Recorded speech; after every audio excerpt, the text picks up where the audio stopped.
Hello, everyone. Happy Wednesday. This week we are going over chapter 2, which tells us the story of Bluebeard with the book Women Who Run with the Wolves by Clarissa Estes. And this week's theme is about finally being initiated into womanhood with the discovery of the intuition. This story is about the transition from the naive psyche to the intuitive one.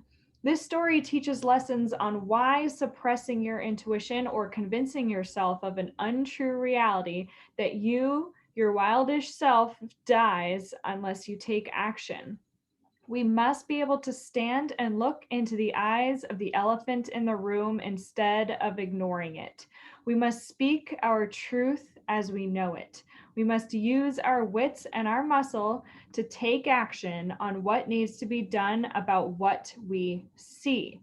We need to trust what we know to be right. So, without further ado, and without telling you too much, here is the story of Bluebeard. There is a hank of beard which is kept at the convent of the white nuns in the far mountains. How it came to the convent, no one knows. Some say it was the nuns who buried what was left of his body, for no one else would touch it. Why the nuns would keep such a relic is unknown, but it is true. My friend's friend has seen it with her own eyes. She says the beard is blue, indigo colored to be exact. It is as blue as the dark ice in the lake, as blue as the shadow of a hole at night. This beard was once worn by one who they say was a failed magician, a giant man with an eye for a woman, a man known by the name of Bluebeard. 'Twas said he was courted 3 sisters at the same time, but they were frightened of this beard with its odd blue cast, and so they hid when he called. In an effort to convince them of his geniality, he invited them on an outing into the forest. He arrived leading horses arrayed in bells and crimson ribbons. He set the sisters and their mother upon the horses, and off they cantered into the forest. There they had the most wonderful day riding, and their dogs can be beside and ahead. Later, they stopped beneath a giant tree, and Bluebeard regaled them with stories and fed them dainty treats. The sisters began to think, well, perhaps this man Bluebeard isn't so bad after all. They returned home all a chatter about how interesting the day had been, and did they not have a good time? Yet the 2 older sisters, suspicious and fears returned when they vowed not to see Bluebeard again. But the youngest sister thought if a man could be so charming, then perhaps he was not so bad. The more she talked to herself, the less awful he seemed, and the less blue his beard. So when Bluebeard asked for her hand in marriage, she accepted. She had given his proposal great thought and felt she was to marry a very elegant man. Marry they did, and after rode off to his castle in the woods. One day he came to her and said, I must go away for a time. Invite your family here if you like. You may ride in the woods, charge the cooks to set a feast. You may do anything you like, anything your heart desires. In fact, here is my ring of keys. You may open any and every door to the storerooms, the money rooms, any door in the castle, but this little tiny key, the one with the scroll work on top, do not use. His bride replied, Yes, I will do as you ask. It all sounds very fine, so go, my dear husband, and do not have a worry and come back soon. And so off he rode, and she stayed. Her sisters came to visit, and there they were, all souls were, very curious at what the master had said was to be done while he was away. The young wife gaily told them. He said we may do anything we desire and enter any room we wish except one. But I don't know which one it is. I just have a key and I don't know which door it fits in. The sisters decided to make a game of finding which key fit which door. The castle was 3 stories high with 100 doors in each wing, and as there were many keys on the ring, they crept from door to door, having an immensely good time throwing each door open. Behind one door were the kitchen stores, behind another money stores. All manner of holdings were behind the doors, and everything seemed more and more wonderful all the time. At last, having seen all these marvels, they came finally to the cellar, and at the end of the corridor, a blank wall. They puzzled over the last key, the one with the little scroll work on top. Maybe this key doesn't fit anything at all. And as they said this, they heard an odd sound. They peeked around the corner, and lo and behold, there was a small door just closing. When they tried opening it again, it was firmly locked. One cried, "Sister, sister, bring your key. Surely this is the door for that mysterious little key." Without a thought, one of the sisters put the key in the door and turned it. The lock scolded. The door swung open, and it was so dark inside they could not see. "Sister, sister, bring a candle." So a candle was lit and held into the room, and all three sisters screamed at once. For in the room was a mire of blood, and blackened bones of corpses were flung about, and skulls were stacked in corners like pyramids of apples. They slammed the door shut, shook the key out of the lock, and leaned against one another, gasping, "My God, my God." The wife looked down at the key and saw it was stained with blood. Horrified, she used the skirt of her own gown to wipe it clean, but the blood prevailed. "Oh no," she cried. Each sister took the tiny key in her hands and tried to make it as it once was, but the blood remained. The wife hid the tiny key in her pocket and ran to the cook's kitchen. When she arrived, her white dress was stained red from the pockets to the hem, for the key was slowly weeping drops of dark red blood. She ordered the cook, "Quick, give me some horsehair." She scoured the key, but it would not stop bleeding. Drop after drop of pure red blood issued from the tiny key. She took the key outdoors from the oven. She pressed ashes into it and scrubbed some more. She held it to the heat to sear it. She laid cobweb over the staunch the flow, but nothing could make the weeping blood subside. "Oh, what am I to do?" she cried. "I know I'll put the little key away. I'll put it in the wardrobe. I'll close the door. This is a bad dream. All will be all right." And this she did. Her husband came home the very next morning, and he strode into the castle calling for his wife. "Well, how was it while I was away?" "It was very fine, sir." "And how are my storerooms?" he rumbled. "Very fine, sir." "How are my money rooms?" he growled. "The money rooms are also very fine, sir." "So everything is good, wife?" "Yes, everything is good." "Well," he whispered, "then you'd best return my keys." Within a glance, he saw a key was missing. "Where is the smallest key?" I I lost it." "Yes, I lost it. I was writing out, and the key ring fell down, and I must have lost a key. I must have lost a key." "What have you done with it, woman?" I I don't remember." "Don't lie to me. Don't tell me what you did with that key." He put his hand to her face as if to caress her cheek, but instead seized her hair. "You infidel!" he snarled and threw her to the floor. "You've been into the room, haven't you?" He threw open her wardrobe, and the little key on the top shelf had blood right down all the beautiful silks of her gowns hanging there. "Now it's your turn, my lady," he screamed, and dragged her down the hall into the cellar till they were before the terrible door. Bluebeard merely looked at the door with his fiery eyes, and the door opened for him. There lay skeletons of all of his previous wives. "And now," he roared, but he caught hold of the door frame and would not let go. She pleaded for her life. "Please, please allow me to compose myself and prepare for my death. Give me about a quarter hour before you take my life so I can make my peace with God." "All right," he snarled, "but you have a quarter of an hour, but be ready." The wife raced up the stairs to her chamber and posted her sisters on the castle ramparts. She knelt to pray, but instead called out to her sisters, "Sisters, sisters, do you see our brothers coming? We see nothing, nothing on the open plains." Every moment she screamed up to the ramparts, "Sisters, sisters, do you see our brothers coming?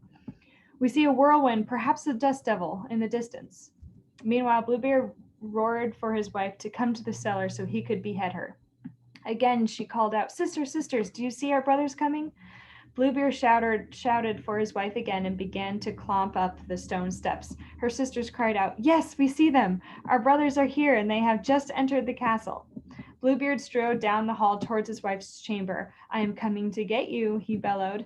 His foot walls were dense. The rocks in the hallway came loose, and sand from the mortars poured onto the floor. As Bluebeard lumbered into her chamber with his hands outstretched to seize her, her brothers on horseback galloped down the castle hallway and charged into her room as well. They routed Bluebeard out into the parapet, and there and then, with swords, they advanced upon him, striking and slashing, cutting and whipping, beating Bluebeard down to the ground, killing him at last, and leaving for the buzzards his blood and gristle. So the youngest sister, the most undeveloped one, plays out the human story of being naive. She was mesmerized by status and sought comfort in being taken care of, all while ignoring what her sisters were saying about Bluebeard. The naive girl had not yet her alarm system developed to recognize the signs of the negative force.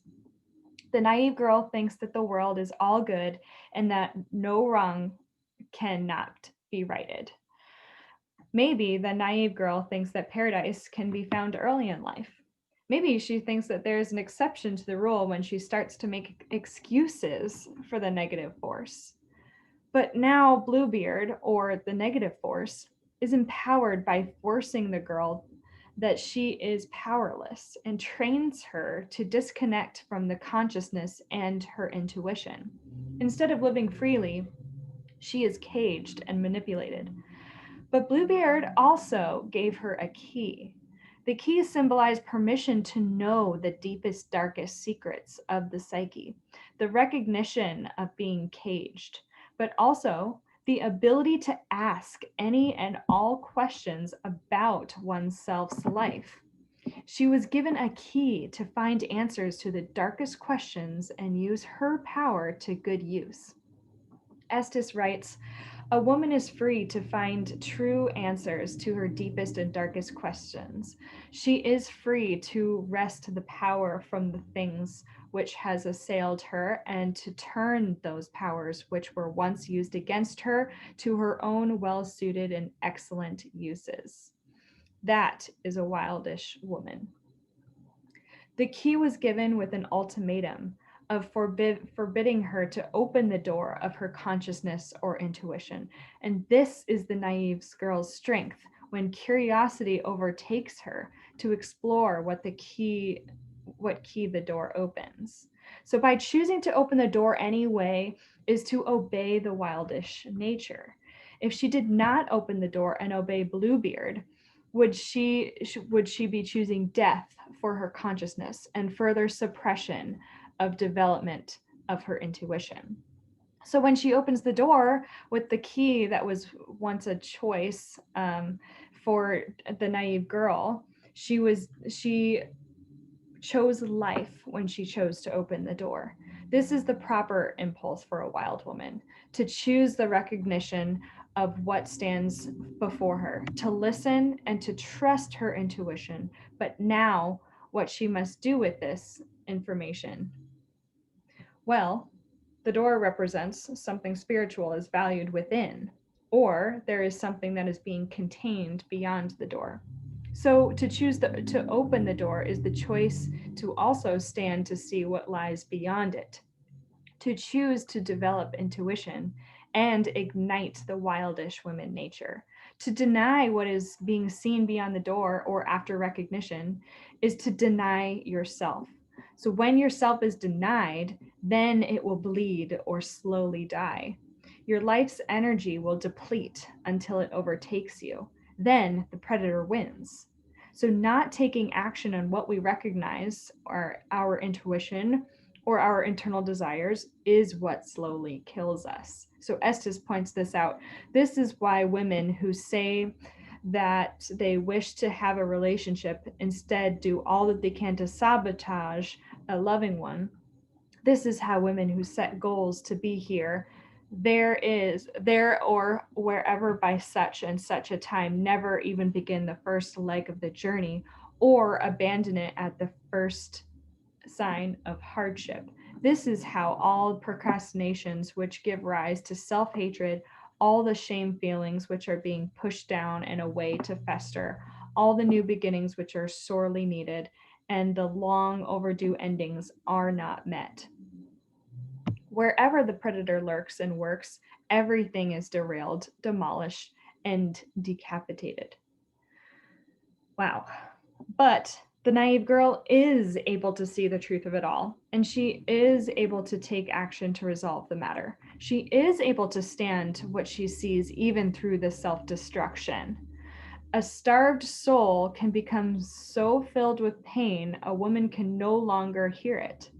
Because women have a soul need to express themselves in their own soulful ways, they must develop and blossom in ways that are sensible to them and without molestation from others. If a woman does not come to her senses and keeps ignoring what is in front of her, then she chooses to live a marginal life, or worse, bleed to death. This story shows us that we have permission to investigate the worst. And even if our life has been wrung out and vitally has been taken away, we also have permission to come back to life. If you are exhausted and not living your dream is still there to reach out and grab. Our ignorant patterns or choosing to look the other way can be healed by standing what is being seen. When a woman sees that she has been prey, she doesn't just deal with that falsehood. She must rise up, force herself forward anyway, and fight for herself. Thank God, Estes gives us the simple steps of how to actually do this in 2 steps. Number 1, find the truth through wit for triumph. And number 2, follow instinct to call up your power to transform or assassinate the predator. So in the story, the power was represented as her brothers. They're a force that can be summoned when it's time to kill. A woman must practice calling her power with passion, determination, and fierce motivation for life. A poorly developed power has lots of ideas and thoughts, but is unable to manifest them into the outer world. A more developed intuition has the strength to take action, and her creativity is able to be manifested in a more concrete way. So after the predator has been dismantled, after being able to fight the predator, it is natural to have pity on yourself, but also to find truth in what was being victimized. There may be truth in some of the words the predator was using about yourself, but there was also a lot of falsehoods that must be discarded as well. So Estes puts it, this is the last task for a woman in this journey, to allow the life, death, life, nature to pick the predator apart and carry it off to be incubated, transformed, and released back into life. When we refuse to entertain the predator, its strength is extracted and it is unable to act without us. The lessons we learned are formable to some other purpose. Women find as they vanquish the predator, taking from it what is useful and leaving the rest, they are filled with intensity, vitality, and drive. The predator's rage can be rendered into a soul fire for accomplishing a great task in this world. The predator's craftiness can be used to inspect and understand things from a distance. The predator's killing nature can be used to kill off that which must properly die in a woman's life or what she must too in her outer life. So here is the courage to stay strong, the courage to keep going despite the negative force that constantly will test us throughout our lives. There is a time when the girls will go through the darkness in order to learn from experience the power of the negative force or the predator, but not to the extent of being trapped, raped, captured, punished, or even killed. It is necessary for women to remain in their possession of all of their instinctual powers with insight, intuition, endurance, tenacity, loving, keen sensing, far vision, acute hearing, healing, and tending to their own fires. But not only is there a time when a girl must discover this lesson for herself, she must also discover in this life when she herself is actually Bluebeard, when she herself is the predator. There can be times when she too can be in deep, inexplicable loneliness, which sometimes washes over us and may lead to exile from redemption. A woman can also be full of hatred and desires to kill the light of others or capture the light of others for themselves, to help their deficiency, or to gather light from others in hope to repair their own loneliness, hatred, or darkness. So, of course, this happens, and we all can be this light stealing predator in our lifetime. But now is the time to recognize that and instead be the light. Change the pattern and mindset to instead honor your deficiencies, honor your hardships, and honor your naiveness. For you have just leveled up. You are now a light and no longer need to steal it from others. You have made it to awareness. You are no longer defined by your past darkness or the pity you had on yourself. You no longer are naive to the fact that there is a negative force on this universe, but you do not have to be a part of it. You are stronger than it because you recognize it. You have the knowledge and intuition to outsmart it because you know how to protect yourself. That negative force is no longer a burden, but something you may nurture or heal in others because you deprived it from its power. You are no longer vulnerable. So while the cause of much human suffering can be traced back to neglected fostering, there needs to be an awareness and teaching of the forces against nature, the negativity of life. And that is where parenting, teaching, supporting, and learning from others' experience should take place. So when society's peoples are taught to ignore the instinctual nature, bear the truth of being victimized, and hold on to falsehoods, then society as a whole has failed to evolve from the naive girl. So, what do you think would happen if wolf pup mothers decided that they would not intervene if the wolf pup was about to step into a trap or play with a porcupine? What do you think the wolf mother uh, if they didn't bark ferociously at the wolf pups to stay in the den while she went in search for food? It is in our innate nature to speak truths of lessons being taught by our intuition and to pass on these lessons to each other. It is our right as naive girls to be taken care of and fostered, but our society is not doing that right now. In today's world, we are taught to put our heads down and take the violence and not to speak our truths. We know now with this story of Bluebeard that even when women are captured, we can still fight and overcome the force against us. We deserve to. When women say that they do not have time to take action or they do not have time to create or investigate their intuition, then they're not going to have their creativity and their wisdom. They will have those taken away from them. They will too become skeletons in the basement. So, consciousness and curiosity for asking questions to this consciousness is what frees us from this disastrous cycle. We deserve to fight for our freedom and vitality. We deserve to practice listening to our intuition and act upon what we hear to be true. You can have your vital power once again.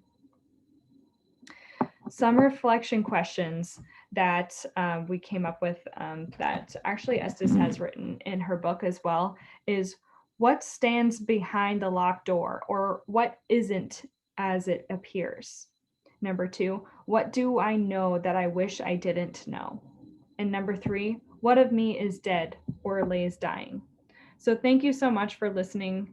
And I hope you've learned some lessons or are able to take some of these lessons into your own life.